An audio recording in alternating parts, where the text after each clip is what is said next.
Vale a pena fazer o Enem? Vale a pena fazer alguma faculdade? Bem, se você é cristão, em especial, se você é cristão, eu vou dizer para você que sim, vale muito a pena e você deveria fazer ou pensar nisso. Claro que também tem toda a questão de você pode sim se tornar um empreendedor, você pode fazer várias outras áreas, mas hoje eu vim falar para você por que você precisa fazer uma faculdade. Porque nós, cristãos, nós precisamos estar cada vez mais presentes nos ambientes universitários. Porque são ambientes que carecem da presença de Deus. Muitas vezes você vai ser o primeiro a falar do Evangelho para alguém. E muitas vezes você vai ser aquele que vai apresentar o Evangelho de uma forma diferente da que foi apresentada de forma anterior. Muitas pessoas dentro do ambiente universitário foram feridas pelo Evangelho, por um mau Evangelho, por pessoas que não conseguiram apresentar o evangelho genuíno, aquele Jesus bíblico da palavra e as escrituras e a sã doutrina da forma correta. Então você talvez vai ser o pilar, vai ser a ponte que vai unir a verdade do evangelho a essas pessoas, que é a missão que Paulo descreve pra gente lá, né? Nós fomos encarregados, né, de termos essa missão como embaixadores do reino de Deus, de sermos reconciliadores por meio da anunciação da reconciliação de Deus com os homens por meio do sacrifício de Cristo Jesus. E essa é a nossa grande comissão, essa é a nossa grande missão. Eu sou universitário, eu faço faculdade na Unifesp e faço faculdade em São José dos Campos. Estou caminhando para fazer engenharia biomédica, né? O curso de ingresso ao bacharelado em disciplinar em ciência e tecnologia. Se for fazer o Enem querendo fazer esse curso, você tem que escolher isso. BCT, Bacharelado Disciplinar em Ciência e Tecnologia.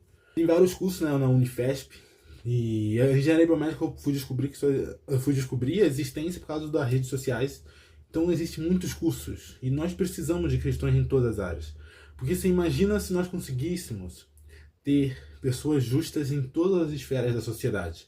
Pessoas que não só compreendem o Evangelho, mas que vivem os princípios bíblicos do Evangelho. Pessoas que são justas, imparciais, íntegras e honestas, que pensam de forma compassiva, que têm compaixão e que pensam naquilo que é bom, naquilo que é nobre, naquilo que deve ser feito e da forma correta que deve ser feito e aplicado. Imagina se tivéssemos políticos honestos e íntegros, políticos que se assemelhassem a Cristo, porque cristão significa pequeno Cristo. Então imagina pequenos cristos dentro da universidade, pequenos cristos como professores, pequenos cristos como políticos, pequenos cristos como vereadores, como deputados, como prefeitos, como presidentes, como juízes, delegados, policiais, bombeiros, militares, vigilantes. Imagina pessoas em todas as áreas atuando de forma com que o reino de Deus fosse enxergado. Porque a multiforme graça de Deus ela manifesta em todas as formas, em todas as áreas, em todos os lugares. A graça de Deus é para ser manifesta em todos os ambientes. Como está escrito, quer comer, quer beber, tudo quanto nós viermos a fazer deve ser feito para a glória de Deus. Mas talvez você me diga, mas eu acho muito difícil vestibular, eu não sei se eu vou conseguir uma nota boa no Enem para passar.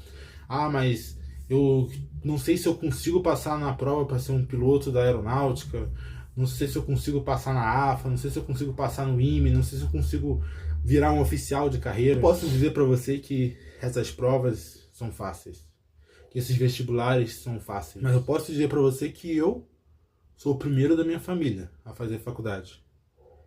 E uma ilustração que eu usei no Uniex, falando com alguns jovens lá, né, que como você está na floresta, se você é o primeiro na floresta a fazer uma trilha, você vai precisar de um facão e vai sair cortando galhos. E aí vai ter mais trabalho, né? Porque você vai ter que andar e criar o caminho. Vai ter que remover muito entulho, muitos galhos no meio desse caminho. Só que aqueles que vierem atrás de você vão passar por um caminho que você já abriu. E nós, como cristãos, nós sabemos que temos Deus como nosso auxiliador. Eu, quando vim para cá, pude ver claramente Deus me auxiliando em todas as coisas. Ele me ajudou a encontrar pessoas para me ajudar a entrar aqui. Todas as coisas cooperaram para o bem. E ele me apresentou pessoas boas. Me fez ser adotado pela minha igreja atual. E é onde eu posso me sentir em família de verdade. Onde eu posso servir com amor e gratidão. Uma igreja onde Eu amo pertencer. Ele preparou todas as coisas.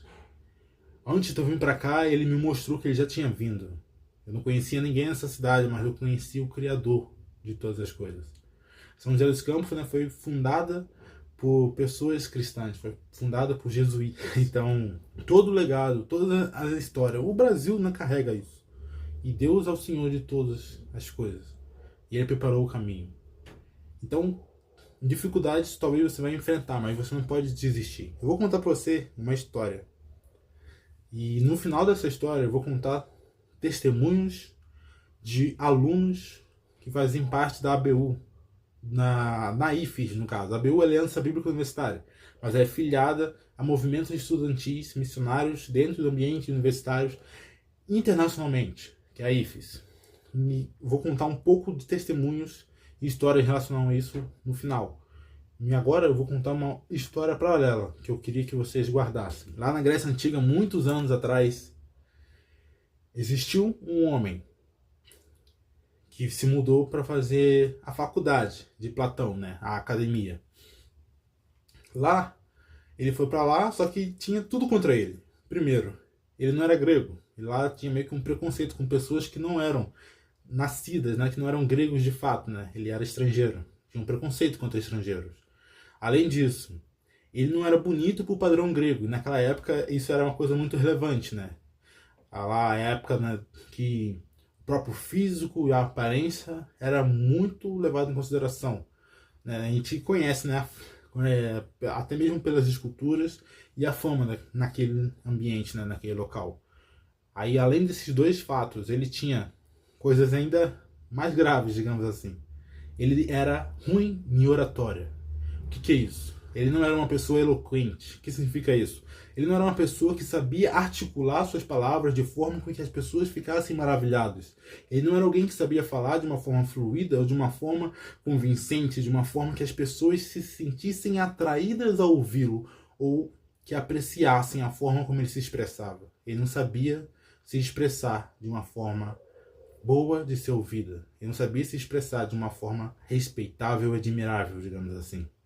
E naquela época era a época dos grandes filósofos. Então você não saber se comunicar de uma forma bonita, de uma forma excelente, era um motivo quase de vergonha. E ele não era uma pessoa eloquente, não era hábil com as palavras. Então ele tinha isso contra ele. E além disso, ele também não era bom de matemática. Ele não sabia geometria, não era bom de geometria. E na academia, naquela época, a filosofia usava muito da matemática, ela usava muito da geometria para explicar até mesmo as suas lógicas e suas teorias filosóficas. Então, a academia de Platão, que era muito famosa pelo usar, né, a geometria, né, o conceito, né, do mundo das ideias, então dessa perfeição, a questão geométrica era levada em consideração por muitos filósofos e na academia não era uma exceção, muito pelo contrário. Então ele tinha todas essas coisas contra ele. Mas não demorou muito tempo e esse estudante passou a ser conhecido como o leitor. Por quê? Porque ele estava sempre lendo.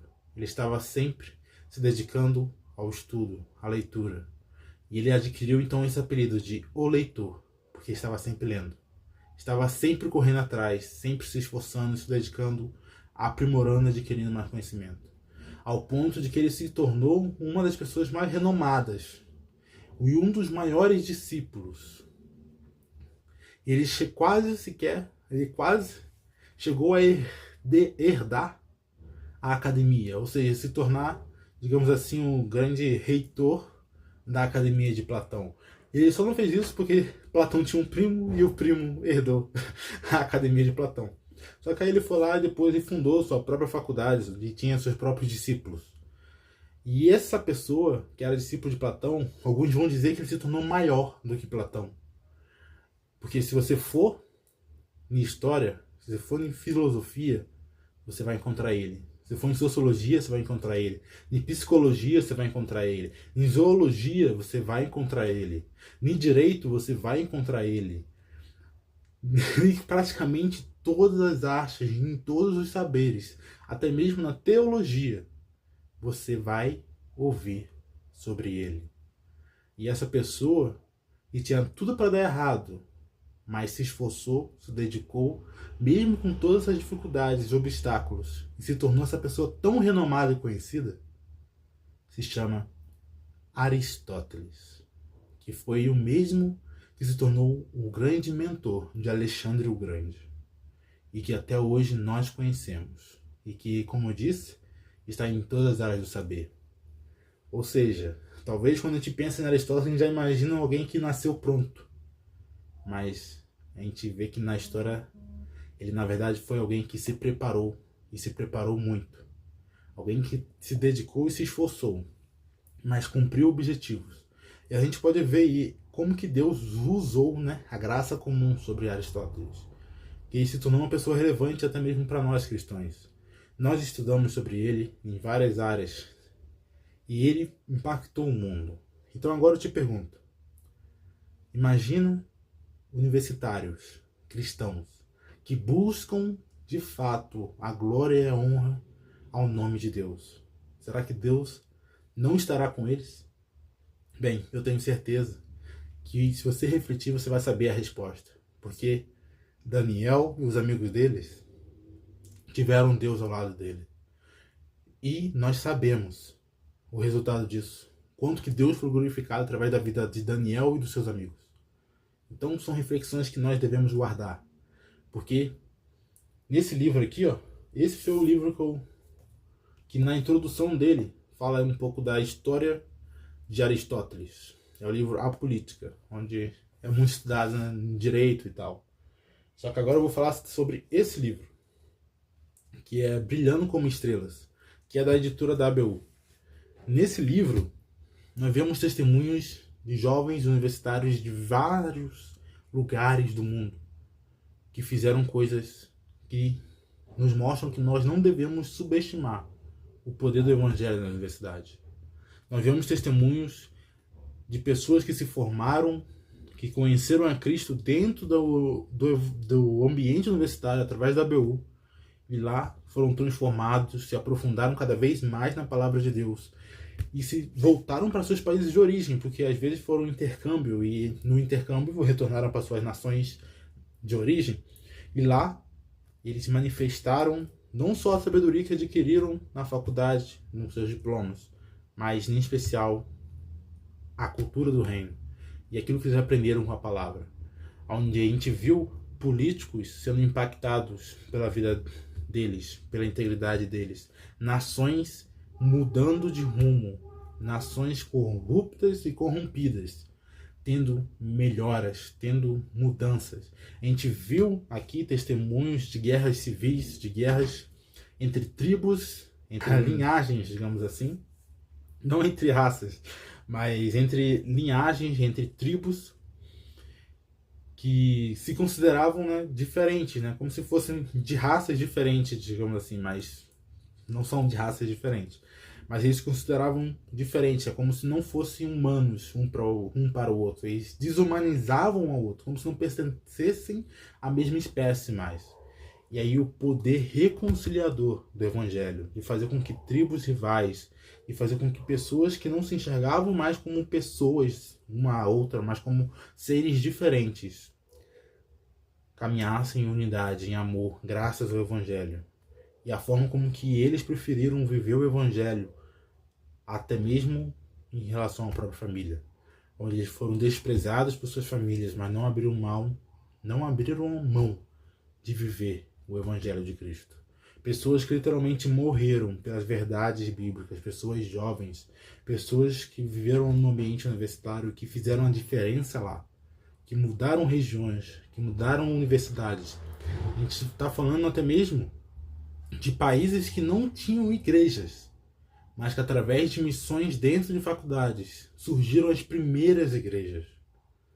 Quando a gente fala do ambiente universitário, a gente esquece que até mesmo o protestantismo ele nasceu dentro do ambiente universitário, com Lutero, né, ensinando aos seus discípulos. Em outras palavras, o poder e o impacto que as universidades têm são gigantes. E a igreja sempre foi presente. Em muitos países, as primeiras universidades foram as universidades católicas, foram as universidades que os cristãos trouxeram. Então a gente vê todo esse legado, essa importância que nós não podemos deixar morrer. Porque nós precisamos de cristãos íntegros e exemplares em todos os ambientes. Porque nós precisamos de uma nação inteira formada por esses heróis da fé, por pessoas que foram exemplo para todos nós. Nós precisamos de Daniéis modernos. Nós precisamos de Josés no tempo atual. Nós precisamos de rainhas Estéis no tempo atual. Nós precisamos de pessoas em todos os cargos, em todas as funções, sabendo e conhecendo a palavra de Deus para honrá-lo em todas as suas obras, em sua profissão. Você imagina quanto um empresário bem-sucedido pode contribuir para o reino. Imagina alguém que se torna bilionário e pertence ao reino de Deus. A pessoa simplesmente tem em suas mãos a capacidade dada por Deus de, em uma ligação, falar com missionários e simplesmente no mês seguinte, naquele país, ter uma nova igreja gigante.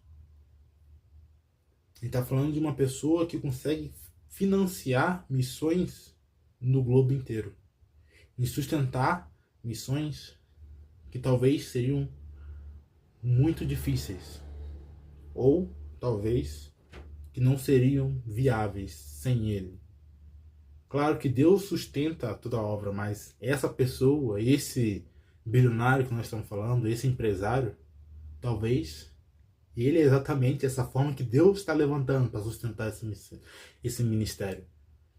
A gente deve lembrar que foi um homem rico, um seguidor de Jesus rico, que até mesmo foi quem pediu o corpo de Cristo para dar um sepultamento em um local digno, que não era barato naquela época. Então a gente percebe no Evangelho, todos são parte do corpo. E como diz, nenhuma parte pode dizer a outra que ela não é importante. Umas estão mais visíveis, outras são mais escondidas. Mas as partes mais escondidas também são vitais.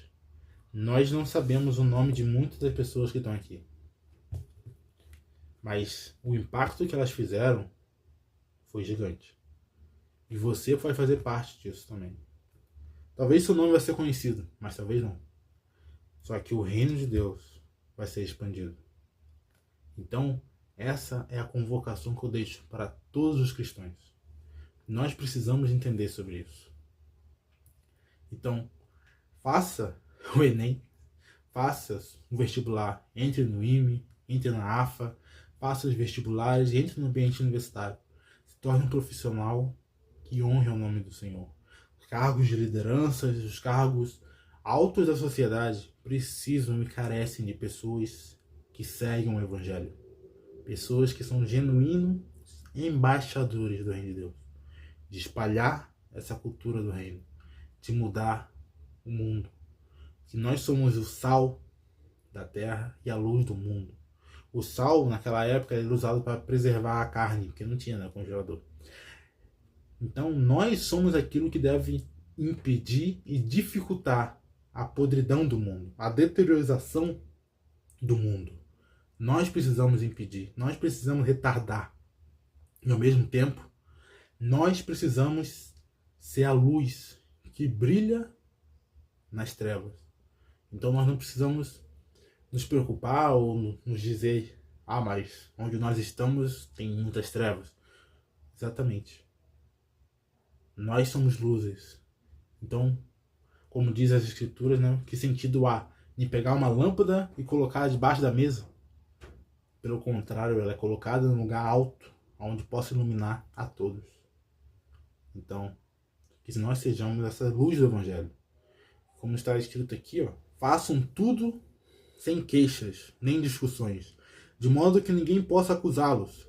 Levem uma vida pura e inculpável como filhos de Deus, brilhando como luzes resplandecentes num mundo cheio de gente corrompida e perverso. Filipenses 12, do 14 ao 15. E em Filipenses 2, do 15 ao 16, vai dizer assim também: vocês brilham como estrelas no universo, retendo firmemente a palavra da vida. Ou seja, a palavra de Deus. Nós precisamos fazer a diferença. O Lindsay, que é o autor desse livro que eu mostrei, da ABU, ele disse assim: a fé que vale a pena é aquela pela qual vale viver e morrer. E nós vimos exemplos diversos nesse livro. Que fica aí a recomendação. Você pode ler esse livrinho aqui no ambiente universitário. Vai fazer bastante diferença. Então, nós temos essa reflexão conosco. De viver para Cristo. De honrá-lo com a nossa vida. E a dedicação ministerial. Porque, às vezes, são os novos na fé. Os mais experientes nos movimentos estudantis. Mas mesmo assim Deus tem sustentado. Precisamos, impulsionar rapidamente, cada vez mais, esses movimentos. Muitas vezes as pessoas, os cristãos, precisam impulsionar esses jovens para um amadurecimento mais rápido. Justamente para exercer toda essa grande missão. Como as palavras diz, orar para que haja mais trabalhadores. Porque a colheita é grande. A seara é grande. Então, você precisa se juntar como um trabalhador nessa obra. Essa missão também está nas suas mãos. Então, se o único motivo for a dificuldade, não desista tão fácil assim. E saiba que quer comer, quer beber. Tudo quanto você vier a fazer, dá para glorificar a Deus nisso. Então, seja luz, brilhe em todos os ambientes, no seu trabalho, dentro do ambiente universitário e fora do ambiente universitário. E se você não faz uma faculdade ainda, e talvez não vá fazer, mesmo assim, o seu trabalho também é um trabalho importante. As pessoas precisam ver a Cristo através de você. Talvez nenhuma outra pessoa vai ouvir o Evangelho, senão através da sua vida. Então, lembre-se disso. Que cada um de nós somos extensões de Cristo, para que dessa forma sejamos canais dele para alcançar mais vidas. Nossa conexão com a fonte de águas vivas é levando essa água, transbordando essa água para todas as pessoas. Então, não se esqueça dessa missão. Lembre-se da história de Aristóteles, que tinha tudo para não acontecer nada, mas mudou o mundo. Lembre-se de todos os improváveis. Lembre-se de tudo que aconteceu. Eu, como eu disse, eu fui o primeiro da minha família. Eu nasci em um bairro muito simples. Eu nasci num lugar onde poucos já fizeram a faculdade. Ou tenho algum familiar que fizeram a faculdade. Quando eu tinha 10 anos de idade, eu já vi uma bazuca verde enquanto eu ia para a escola. Eu já vi mais tipos de armamentos do que talvez você já tenha visto em filmes. Eu já presenciei muitas coisas. Mas mesmo assim, Deus escolheu me tirar daquele local e me levar a quilômetros de distância, em outro estado, sem eu nunca ter visitado outro estado, e me dar a oportunidade de estar aqui hoje, diante de você, pregando o Evangelho, anunciando o Evangelho e falando sobre isso, te contando esse pequeno testemunho, esse pequeno relato, e te convidando a fazer parte, te convidando a também deixar com que Deus faça uma história diferente na sua vida, com que Deus te ajude a alcançar lugares que sozinho você não alcançaria. Eu nunca imaginei estar onde eu estou hoje, e isso é só o começo. Da mesma forma, você consegue ir bem mais longe do que parece. Então, faça a sua decisão hoje. Busque o compromisso com Deus. Faça a faculdade. A universidade precisa de você. Seja através do Enem, entrando na faculdade. Tem vários cursos, Direito, bacharelado em Ciência e Tecnologia, tem Engenharia Biomédica, tem Engenharia da Computação e vários outros. Você pode acessar o meu Instagram, me mandar mensagem no privado se quiser conversar comigo sobre isso. Você pode mandar mensagem aqui embaixo, nos comentários também, e eu vou estar respondendo. E você com certeza pode fazer grandes coisas para o reino de Deus. Que a única forma de servir a Deus não é apenas de forma... Não existe apenas uma forma de você cultuar e servir a Deus. A adoração ela é um estilo de vida e deve ser manifesto em todas as áreas e em todos os lugares. Então vamos juntos sermos embaixadores de Cristo em todos os ambientes que nós estivermos. Seja luz. E eu espero um mundo mais claro e mais salgado. Então, eu sou Leandro, também conhecido como Matias. A história desse meu testemunho você pode conhecer aqui no canal, explicando, né, o porquê desse nome. Então, se inscreva, deixe seu curtir, compartilhe esse vídeo com seus amigos. E eu te espero em um próximo vídeo. Se quiser estar colaborando, se é de São José dos Campos, eu tenho uma empresa, eu vendo roupas, artigos de vestuário. Está na fase 1 a empresa, de 5 fases. Na fase 3 em diante, pretendo fazer engenharia, trabalhar com a área que eu estou me graduando. Então, se você quiser colaborar, você pode acessar também o perfil da minha empresa, se inscrever lá e ver se alguma coisa te interessa, algum produto, alguma roupa te interessa. E muito em breve nós teremos um portfólio mais amplo e entregas em todo o Brasil. Então, por hoje é isso. Que a graça e a misericórdia de Deus esteja com você, não só hoje, mas para todo sempre. E que você nunca se esqueça de Cristo e de que nós somos embaixadores dessa grande missão de reconciliar Deus com o mundo através desse anúncio da reconciliação que Deus fez por meio do seu Filho, Cristo Jesus. Então, um abraço, fiquem com Deus e até o próximo.